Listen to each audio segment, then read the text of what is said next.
Di man unta ko gusto nga maadto ka sa lain. Pero kung gusto ka nga moadto ka niya, suportahan na lang tika para magmalipayon mong duha.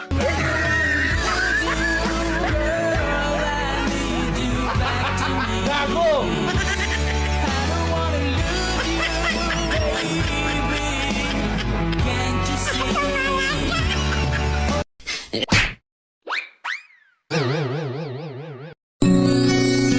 Hindi naman ako naghangad ng perfect relationship. Gusto ko lang naman yung mahalin ako kung sino ako. Tanggap ako kung ano ako. Yung kaya akong ipagmalaki kahit sa asawa mo.